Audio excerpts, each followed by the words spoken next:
ছাগলে কিনা খায়, পাগলে কিনা বলে। আব্বাস ভাই, সবাই বলছে আপনি অনেক ধৈর্যের পরিচয় দিচ্ছেন, অনেক স্লেজিং এর মুখে আছেন, আপনি আসলে বিষয়টা কিভাবে manage এটা আমি মনে করি যে আল্লাহ তালা আমার একটা পরীক্ষা নিচ্ছেন, এবং আমি চাই যে আল্লাহ তালা যেন আমার ধৈর্য দ্বারা পরীক্ষাটা ইলেকশন মতো রাখেন। এটা কি আপনি কি একটা রাজনৈতিক কৌশল হিসেবে দেখছেন? আপনার মতো বলা হয় যে আপনি অনেক হেভি না, এটা হচ্ছে কি ইরিটেট করার জন্য, আমাকে একটু মানসিক ভাবে অশান্ত করার জন্য কোন একটা মহল করছে। মানে ভাবটা এরকম যে আমাকে মারে না কেন, আমাকে মারে না কেন। তো আমি তো ওই জায়গায় যাবোই না, কারণ তারা যে একটা সিম্পাথি ভোট দিতে চাচ্ছে, ওই সুযোগ আমি দেবো কেন? আপনি কি এটা বুঝে চুপচাপ? আমি খুব ভালো করে বুঝে ফেলছি এটা।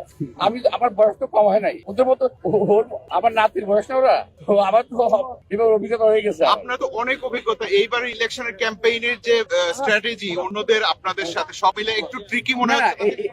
এবারে নির্বাচনে ওদের কোনো স্ট্র্যাটেজি নাই। ওদের স্ট্র্যাটেজি হলো কোন রকম ক্ষমতায় যাওয়া, পার্টিকে বিরক্ত করে, মানে কোন বিরোধী দলকে, অপোজিশন পার্টিকে বিরক্ত করে একটা সিন ক্রিয়েট করে সিম্পেথি নেওয়া। লাস্ট একটা জিনিস সবাই বলছে যে ঢাকা আর্ট হচ্ছে যে ভাইরাল আর্ট বলা হচ্ছে, এবং বাংলাদেশে অন্য যে কোনো আসনের চেয়ে আপনার এই আসনটা সবচেয়ে বেশি আলোচিত।